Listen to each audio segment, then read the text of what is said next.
Okay, hello everybody. Let me just check the picture's okay. It looks like we're a little bit low. Okay, I hope that's okay. I'm going to now look at against phrasal verbs. Earlier we looked at after phrasal verbs. Now I'm afraid always after I finish these lessons I can always think of one or two phrasal verbs which I forgot to mention.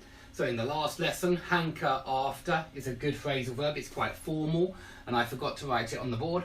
When you hanker after something, you really want something. Really want it. So if you hanker after a girl, it means you've fallen in love with that girl. Anyway, we're not going to do after phrasal verbs now. We're going to do against phrasal verbs. And against phrasal verbs, some of them have quite a few meanings, but the idea of against is that it's the opposite of for. It's the opposite of in favour of. When you're in favour of something, when you're for something, you are pro something. But when you're against something, you are contra. Yeah, you're against it. You don't like it in some kind of way.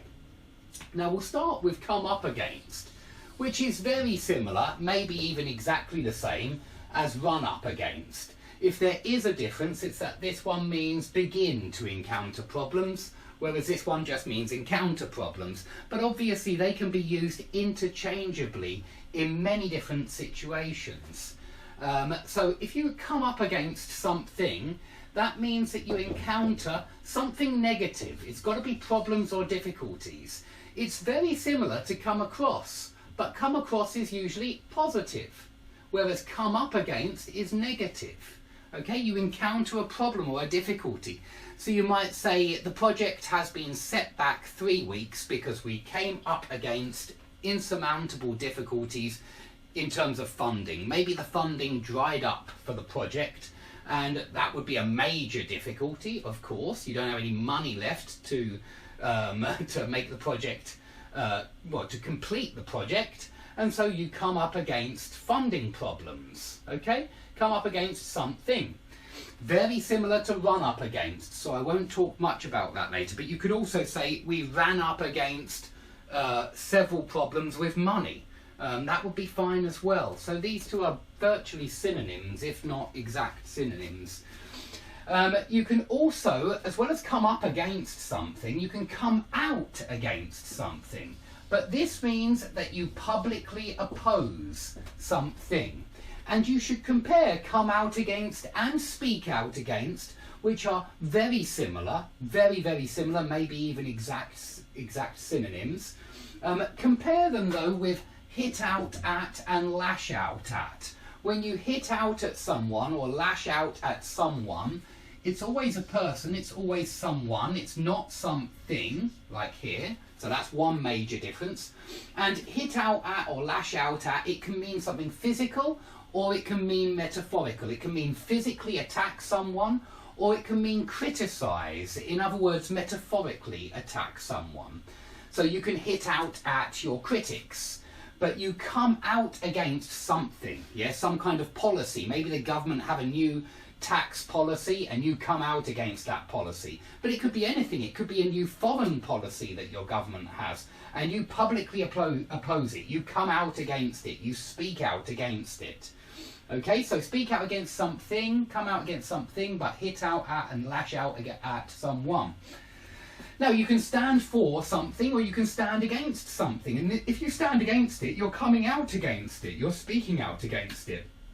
So if you stand against capital punishment, it means you take a position against capital punishment. You do not argue in favour of capital punishment, you argue against capital punishment. And I suppose argue against is a little bit like a phrasal verb, but very simple. If you're arguing against something, you stand against it. You have a position opposed to that particular policy or whatever it is. So you can stand against all sorts of things. You could stand against nuclear weapons. Now, if you side with the Conservative Party, that means you're on the side of the Conservative Party. If you side against the Conservative Party, that means you are against the Conservative Party. Maybe you're a Labour voter. So very often used in politics, but it could be used in other places as well. Now, if you safeguard against something, you're taking precautions against something. So you might make sure that all of the employees in the hospital wash their hands every half an hour in order to safeguard against the spread of germs. Something like that. So it's when you take a precaution against something. It's when you do something in case something else might happen.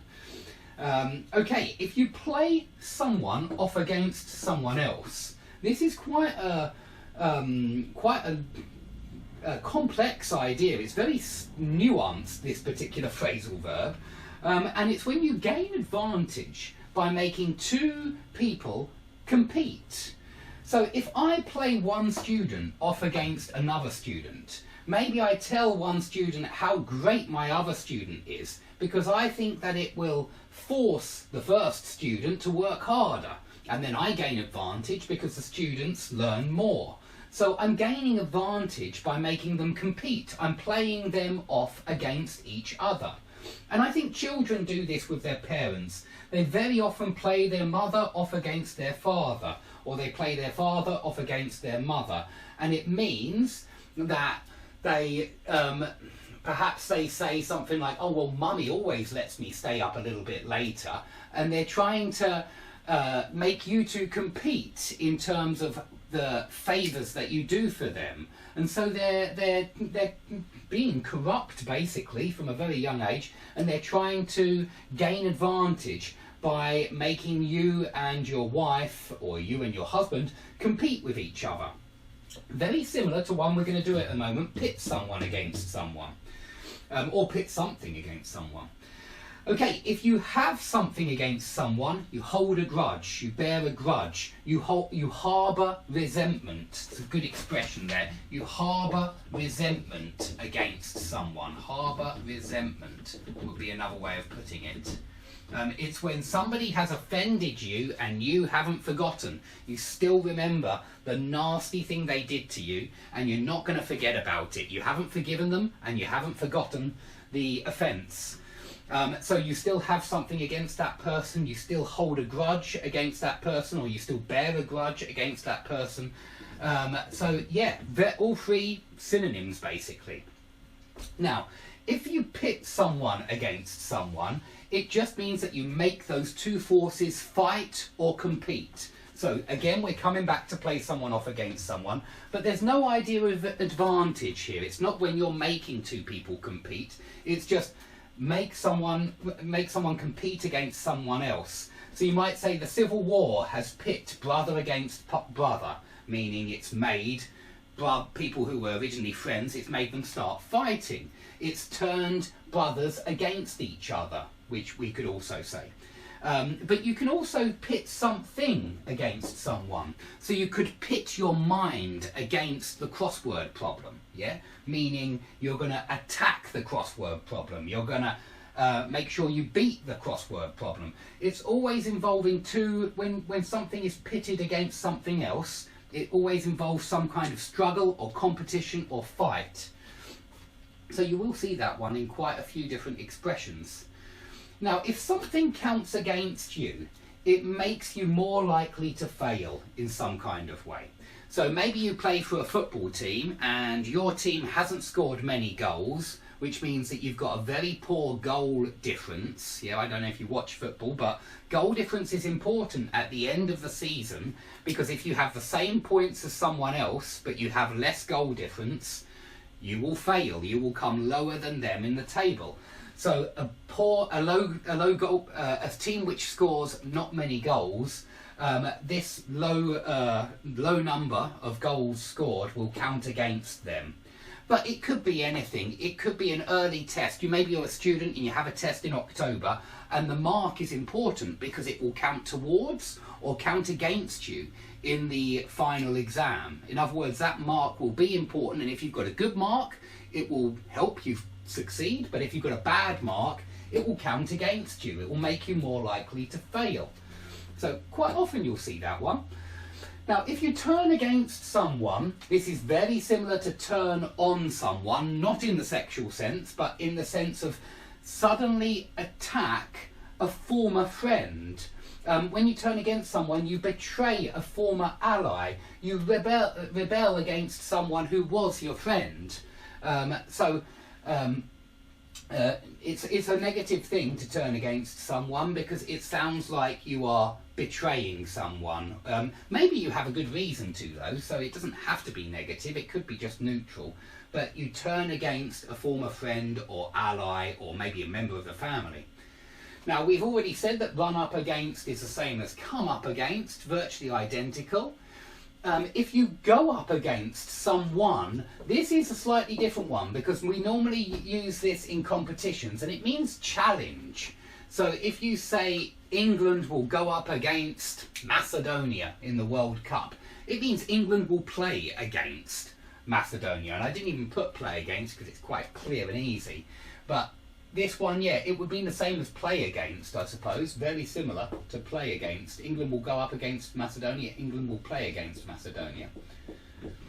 Okay, if you level something against someone, it means you normally level accusations or allegations. So you accuse public figures of wrongdoing when you level something against someone. You can also level something at someone, by the way. And I think this is very often used in the passive. I think you'll often see something like criticism has been levelled against the Prime Minister. Or, what else could you say? Allegations have been levelled against the Minister of Foreign Affairs, something like that. So allegations, accusations and criticism, and it's when it's thrown at a public figure. Okay, if something goes against, it could have many different meanings. You could say that this goes against my principles, meaning this contradicts my principles, it violates my principles. But you could also say this goes against the law, it's illegal. You could say that the decision in a court of law went against us, which means that it was an unfavourable decision. It wasn't a decision you wanted, so maybe they found you guilty. If they found you guilty, you can say the decision went against me, the verdict went against me, and they found me guilty. You can also say it contradicts all my instincts, it goes against all my instincts, and then it will be contrary to, but similar to violate. And it can even mean oppose. We shouldn't go against the boss, meaning we shouldn't oppose the boss's position. We shouldn't contradict his idea of where we should be going. You can also say we shouldn't go against the king or something like that, meaning we shouldn't criticise the king, or we shouldn't, even better, we shouldn't disobey. I think this is more like disobey. We shouldn't disobey the king, we shouldn't go against the king. Okay, that's all that I've got for you with against today. Thanks everybody for watching. Please click the like button if you've enjoyed watching this, and I hope to see you all next time.